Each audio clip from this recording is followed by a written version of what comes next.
Esse aqui é o segundo vídeo do Drop Tempo, onde eu vou explicar como os historiadores enxergam o tempo. E se tu ainda não viu o primeiro vídeo, corre lá e assiste. Se tu ainda não viu os outros, aguarda sair e quando já tiverem saído, vai logo assistir, porque estão muito legais. Antes de mais nada, a gente precisa explicar o que é o passado. E é muito fácil de conseguir compreender. Imagina que a gente tá num trem e tem esses trilhos aqui. Os trilhos que a gente tá em cima agora é o que está acontecendo nesse exato momento, ou seja, o presente. Os trilhos que ainda vão vir, os que a gente ainda não passou, são os próximos acontecimentos, ou seja, o futuro. E os trilhos pelos quais a gente já passou são os acontecimentos que já ocorreram, ou seja, o passado. Viu como linearidade torna muito mais fácil de explicar o tempo? A gente abandona a complexidade e a profundidade de conhecimento para ficar muito mais fácil compreender o que se está falando. Já que esse trilho não para, é óbvio que não vai ter como a gente voltar aos trilhos anteriores. Então a gente não vai conseguir ver como eles eram e entender mais sobre eles. Por isso surgiram pessoas que se dedicaram a guardar suas memórias sobre os seus trilhos antigos e também sobre os trilhos antigos de outras pessoas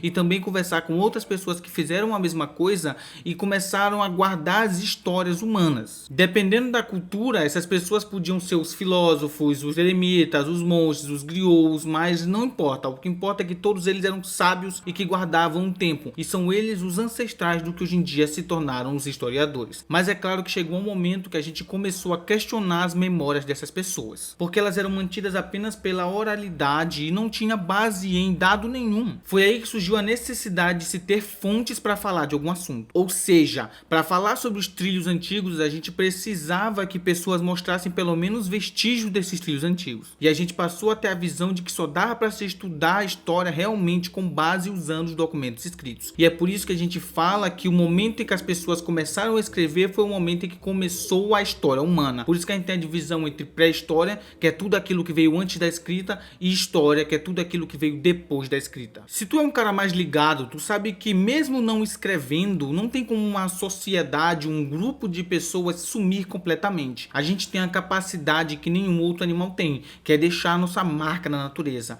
Nós conseguimos modificar o ambiente deixando lá mensagens de que a gente esteve ali. Como é o caso dos primeiros humanos que viviam nas cavernas e para se entreter ou por conta da religiosidade ou para contar suas histórias ou registrar os seus dias ou só passar o tempo mesmo, eles começaram a pintar nas paredes das cavernas e hoje em dia a gente tem esses registros de que essas pessoas estiveram lá e esses registros nas cavernas se chamam de pinturas rupestres. E usando essas pinturas a gente consegue entender um pouco sobre como aquelas pessoas viviam e como elas enxergavam o mundo. Esse tipo de estudo ele ficou mais possível por conta de áreas como a arqueologia, que criou métodos eficazes para encontrar esses vestígios. Caso algum dos nossos trilhos esteja soterrado, os arqueólogos são os responsáveis por desenterrar eles e encontrá-los. E também existe a área de antropologia, que consegue compreender melhor as formações sociais usando padrões que costumam se repetir em toda a humanidade. Esses são encarregados de achar os trilhos perdidos e tentar entender como eles seriam se estivessem completos, usando como padrão trilhos do mesmo modelo. Em resumo, atualmente a gente consegue estudar o passado sem precisar usar apenas relatos ou apenas escrituras ou apenas vestígios. A gente pode unir todas essas três coisas. E mesmo que isso não dê resultado, a gente ainda pode unir a essas três coisas o conhecimento adquirido que a gente já tem sobre outros povos, outros momentos e outros acontecimentos. Porque o ser humano ele tem a capacidade de reproduzir padrões e seguir tendências. Mas nem os historiadores, nem os arqueólogos, nem os antropólogos não são perfeitos. Inclusive a gente está muito longe de ser. Nosso conhecimento ainda é limitado.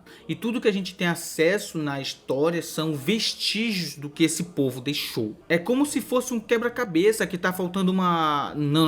Eu vou usar a analogia que eu já tava usando desde sempre. É como se a gente tivesse encontrado um trilho velho que tá faltando algumas peças. Dá para reconstruir ele quase todo, mas ainda vai ficar incompleto. A história é basicamente isso. A gente reconstrói o máximo que dá, mas sempre vão ficar algumas lacunas que a gente realmente não vai entender. Nesse caso, a gente pode preencher essas lacunas com peças que são semelhantes de outros trilhos. mas a gente pode acabar reinventando um trilho e não recriando aquele trilho que já existiu. Isso é um risco que o historiador corre, o risco de reinventar o passado. E dentro desse risco também tem o seguinte: a gente pode simplesmente jogar aquele trilho velho fora e comprar um novo e entregar para as pessoas aquele trilho novo fingindo que a gente reconstruiu o antigo. Eu tô falando de anacronismo. O anacronismo nada mais é do que julgar um fato histórico fora do seu tempo. A gente pode pegar um evento histórico que realmente aconteceu e falar do que foi criado em cima dele e não do que ele realmente foi. É como se tu fosse estudar o Império Romano usando o filme 300. Em resumo, estudar o passado é extremamente importante porque é uma forma de entender o presente. Nós nascemos num mundo que tem várias histórias gigantescas ocorrendo ao mesmo tempo e muita coisa que já aconteceu. E a maioria das coisas que nós fazemos, pensamos ou acreditamos são fruto de condicionamento. A gente cresceu acreditando nisso e a gente acredita porque sim. E estudar a história é maravilhoso porque a gente consegue entender onde essas coisas vieram e assim a gente se compreende enquanto indivíduos e enquanto sociedade de uma forma muito mais simples. E é muito legal descobrir essas coisas. Mas tu sabia que não se estuda apenas o passado? Exatamente. Existe um ramo da história chamado de história do presente, onde se tentam compreender os acontecimentos recentes, os acontecimentos que ainda estão acontecendo ou que ainda interferem no mundo atual. E esse tipo de história não é tão ensinado nas escolas. Se tu quiser entender as dificuldades de estudar o presente, se liga que amanhã sai o terceiro vídeo do Drop, em que eu vou focar inteiramente nas dificuldades de se estudar o presente. Então já se inscreve aí, ativa as notificações e muito obrigado por ter assistido até aqui e até a próxima.